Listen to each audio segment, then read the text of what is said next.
ma yutlabu ijtinabuhu fil wudu. Jadi bab yang menerangkan tentang hal-hal yang harus dihindari dalam wudu. Tapi sebelum itu ternyata di sini ada tambihun yundabu idamatul wudu lima warada fil hadisil qudsi ya Musa idza asabatka musibatun wa anta ala ghairi wudu fala talumanna illa nafsaka wa liqaulihi tum ala taharati yusau alika rizq. Jadi di sini katakan bahwa ketika sedang ada musibah, dari hadis qudsi itu kita diperintahkan oleh Rasulullah untuk berwudu. Jangan sampai kita terkena musibah dalam keadaan tidak berwudu. Lalu kemudian wudu juga bisa memperlancar rezeki. Yusau alika rizqu. Jadi rezekinya biar lebih luas. Tuh, langsung wudu. Tuh, buku kecil nggak ada Pak ya? Aduh, benar. Ini.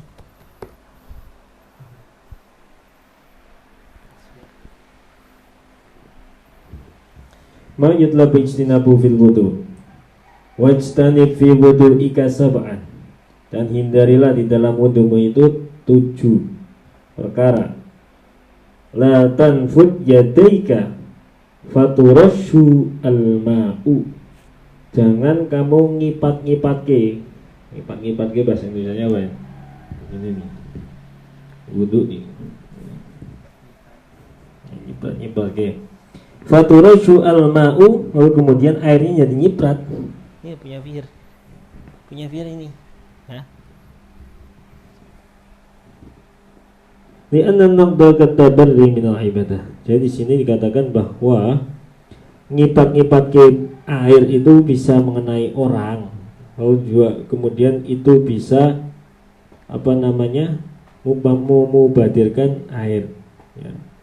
Jadi hendaknya itu airnya diambil di wadah gitu dan dilakukan pelan-pelan. Lah kalau sekarang pakai keran gimana? Ya kalau buka keran yang kenceng-kenceng. Kadang kalau wudu itu buka kerannya di polke,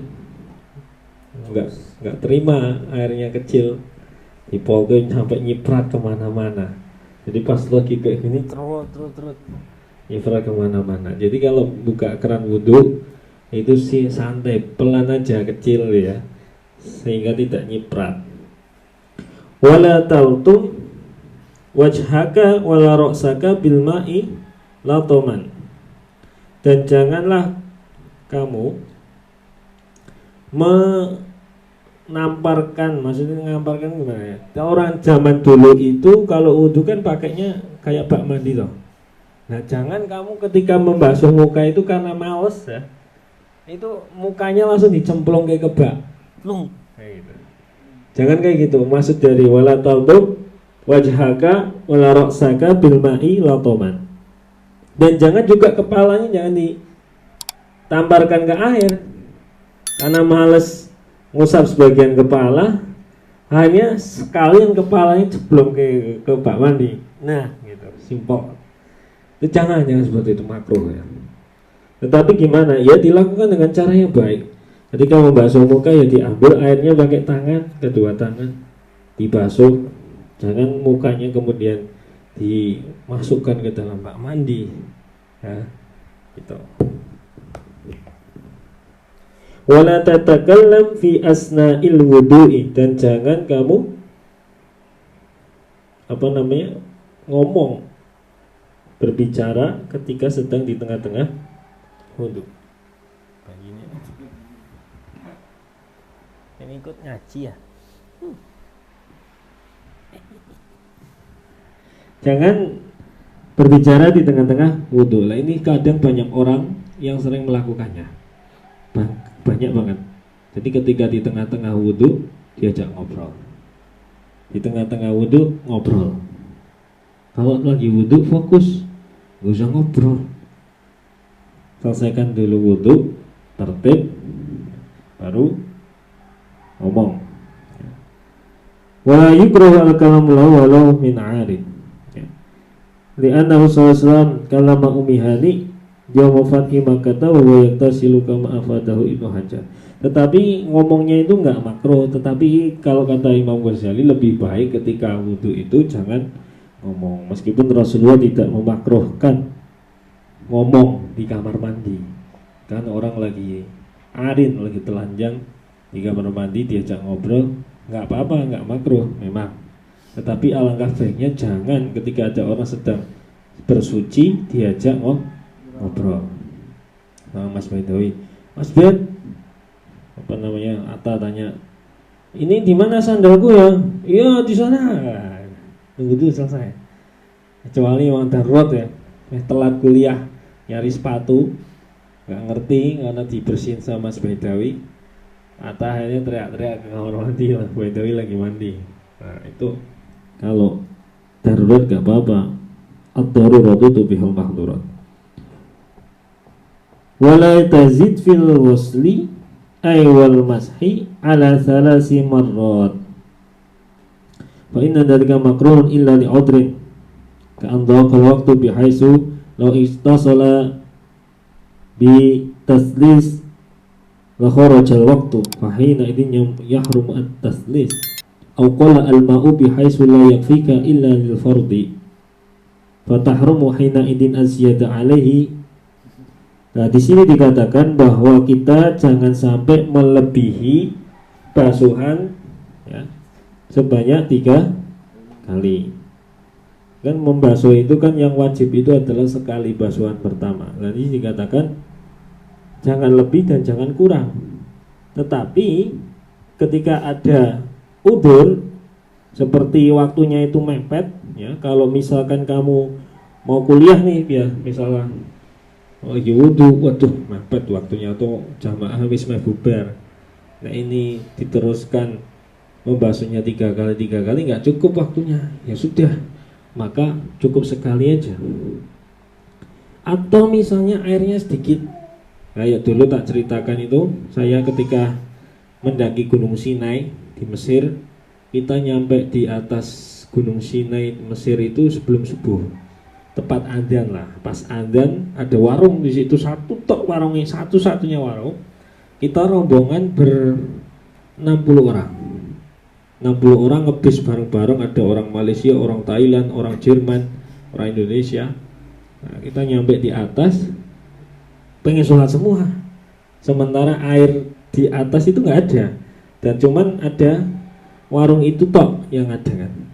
Maka teman-teman yang dapat jatah air kan dikasih air 1 jerigen waktu itu, kita menggunakannya sedikit-sedikit.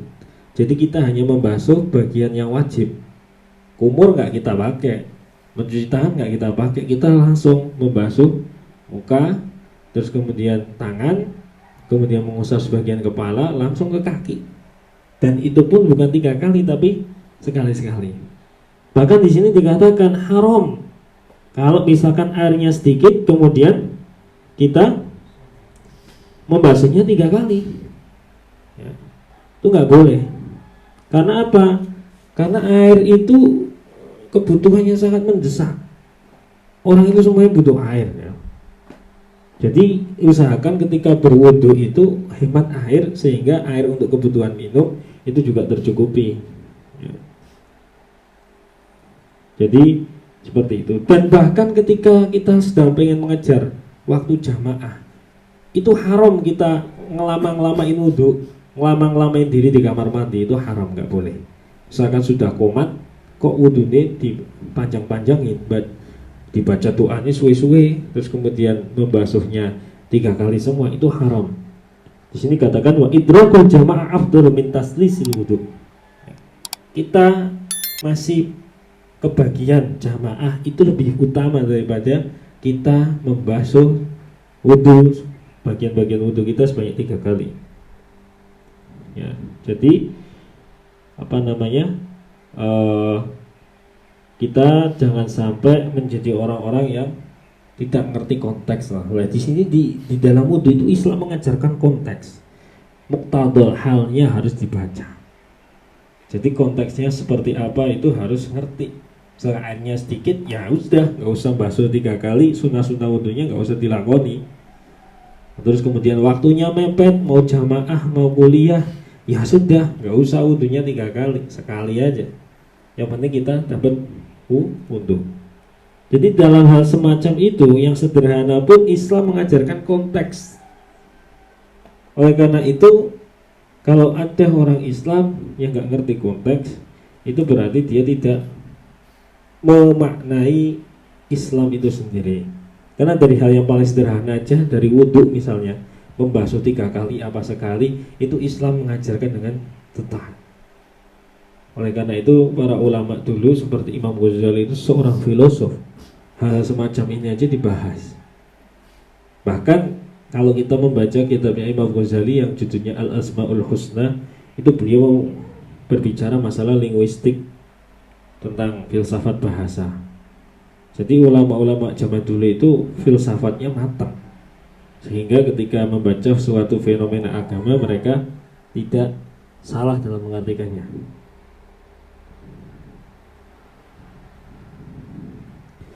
Jadi seperti itu ya. Wala taksur sabbul ma'i bimujarratil waswas, dan jangan kamu memperbanyak nyiram ke banyu. Jadi biar, wah kan ini kan batasannya apa namanya, kedua lengan itu kan sampai siku. Karena was-was kalian tuh disiram sampai lengan paling atas. Atau misalkan kaki batasannya kan sampai mata kaki. Karena was-was kamu ngebiur ke banyu sampai lutut misalnya. Nah, itu jangan seperti itu. Ya. Karena apa, mau badir airnya. Jadi sesuai dengan ketentuan wudhu. Ya. Jadi kalau menyiramkan air gak usah banyak-banyak. Kalau konteks sekarang gimana, pakai keran? Ya kalau wudhu kerannya gak usah dibuka full, separuhnya atau mungkin seperempatnya aja udah cukup. Kalau airnya keluar itu, jangan sampai kerannya dibuka sampai kenceng banget, nyiprat-nyiprat kemana-mana. Ya. Atau dia misalkan wudhu itu kan bagiannya dibasuh itu ada kepala, ada muka, ada leher, ada telinga, ada tangan. Itu nambah-nambahin sendiri karena was-was. Misalkan kepala semuanya dari atas ke bawah, leher dicemplung kayak baju, digebir pakai air, atau keran lagi muter kamu kayak giniin sekalian. Nah, itu nggak boleh. Ya. Atau juga menambah basuhannya lebih dari 3 kali. Jadi dulu ada cerita itu, ada santri wudhu itu balik-balik lagi. Sudah wudhu nih mas, selesai, balik lagi wudhu karena was-was. Dulu kayaknya udah batal. Dulu saya punya teman itu aneh lagi.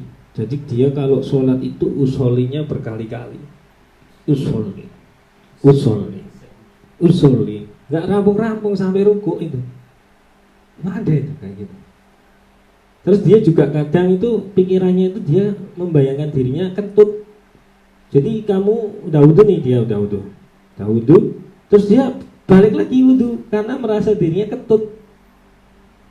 Padahal nggak kentut gitu. Itu was-was namanya. Was-was itu dari mana? Dari setan. Nah, ternyata singkat cerita setelah dia ditangani, ternyata memang iya ketempelan demit selama 10 tahun. Jadi dia dibuat was-was dalam ibadah, wudhunya itu dibuat seakan-akan dia kentut, usolinya nggak masuk-masuk sehingga batal terus. Seperti itu. Ya. Jadi seperti itu, jangan menambah bagian basuhan 3 kali cukup. Mewah hajin wal ala syatti nahrin fadhalika makruh idza kana bi mujarradil wasf. Meskipun itu kamu di bibir dari sungai, di tepi sungai kamu was-was, nggak boleh nambah-nambahi bagian wudhu, terus mau nyiramkan air sebanyak mungkin, meskipun kamu di dekat sungai. Kalau itu karena was-was itu nggak boleh. Misalkan Mas Bedawi lagi mau wudhu nih di dekat kali, sini kali apa nih? Kali Bedok belakang sini. Karena Mas Bedawi itu bingung, was-was, ini udah belum 3 kali nih, tambahin lagi lah. Oh ini kayaknya kurang ini, kalau cuman kepala doang sekalian tak siram aja lah kepalaku. Nah, itu nggak boleh, meskipun wudunya di sungai yang airnya banyak dan melimpah. Wa kana al-ma'u mamlukan aw mubahan fa in kana waqufan haramul israf, ya. Dan air itu adalah sesuatu yang mamlukan lahu, ya. Jadi meskipun itu air itu punyanya dia, ya, maka itu tidak boleh memperbanyak basuhan wudhu, ya. Jadi air itu harus digunakan dengan sefungsinya, semaksimal mungkin fungsinya, jangan sampai dimubadirkan. Apalagi kalau kita membaca dengan konteks Timur Tengah itu, air itu sesuatu yang sangat sulit didapatkan. Saya dulu pengalaman itu waktu di zawiyahnya Imam Syadili, itu daerah perbatasan dengan Yordan apa Saudi, kalau nggak salah itu Saudi mungkin, ya. Itu 12 jam dari kota Kairo. Di tengah-tengah situ makamnya Imam Syadili itu nggak ada apa-apa, benar-benar padang pasir tok. Airnya saja dijatah sama pemerintah 12 jam sekali. Di situ kan banyak zawiyah tuh. Ada zawiyah A, zawiyah B, zawiyah C, torikoh Syadiliyah, semua cabang-cabangnya. Tetapi setiap zawiyah itu dijatah air 12 jam sekali. Jadi cukup nggak cukup, harus cukup. Makanya di sana dilarang orang itu mandi karena mubadir airnya untuk dipakai untuk minum, ya. Jadi 12 jam sekali baru datang, dan airnya pun bukan air sumur, Mas. Itu air laut yang disuling. Air laut merah disuling, dihilangkan zat-zat garamnya supaya murni airnya, baru didistribusikan pakai truk tangki besar itu. Tulisannya al-miyah shalihul lisyurb, air layak untuk diminum. Nah, dulu waktu saya ke sana itu lagi puasa Arafah, karena haulnya Imam Syadili itu kalau di Mesir itu hari Arafah, karena beliau meninggal ketika sedang mau berangkat haji dari Iskandaria, dari Alexandria. Nah, beliau meninggal pas hari Arafah mau nyampe ke Mekah. Itu udah dekat sama Mekah, itu perbatasan 12 jam dari kota Kairo. Jadi kita ngelewatinya itu pinggir pantai Laut Merah. Wah, seru ya. 12 jam. Nah, itu di situ ada gunung namanya Jabal Humaisarah. Jabal Humaisarah itu gunung dulu tempat untuk bermunajatnya Imam Syadili. Karena doanya Imam Syadili dulu ketika meninggal itu, sebelum meninggal, beliau pengen dimakamkan di bumi yang masih perawan. Maksudnya gimana bumi yang masih perawan itu? Bumi yang tidak pernah digunakan untuk maksiat. Iskandaria pernah digunakan maksiat nggak? Pernah, karena itu bekas kota Babilonia. Terus kemudian di Mesir, Kairo pernah digunakan maksiat? Iya, itu peradabannya Fir'aun. Terus di mana yang nggak pernah digunakan maksiat? Itu padang pasir, nggak ada penghuni manusianya. Baru ada listrik itu di situ, aku ingat tuh diceritain sama orang-orang sekitar situ, 2009 itu baru ada listrik. Dulu nggak ada. Itu orang-orang Toriko semua yang mendanai.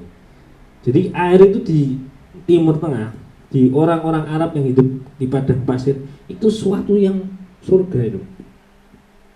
Surga banget, karena mendapatkannya susah. Itu air. Apalagi kalau ada di oase di tengah padang pasir, wah itu benar-benar berlian banget itu, dimanfaatkan sebaik mungkin. Terus sampai mana? Falil waswasina syaitonun yadhaku bihim yuqalu lahu al-wilhan bisukunil lam wa huwa alladhi yaquluna subikasal istiqmalil ma. Jadi di dalam orang yang was-was itu ada setan yang menertawakan dia. Kamu kalau was-was itu setannya ketawa. Wah, tak tipu kamu. Nah, setan itu namanya wilhan.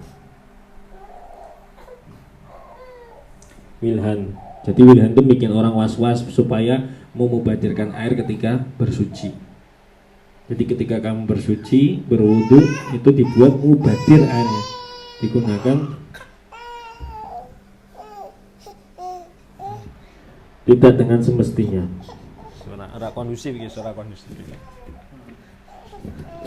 Ya udah, cukupkan dulu. Wa a'lam bissawab. Nafa'anallah bi ulumil mu'allif wa ulumil ulama wa ulami masyayikhina al-Fatihah.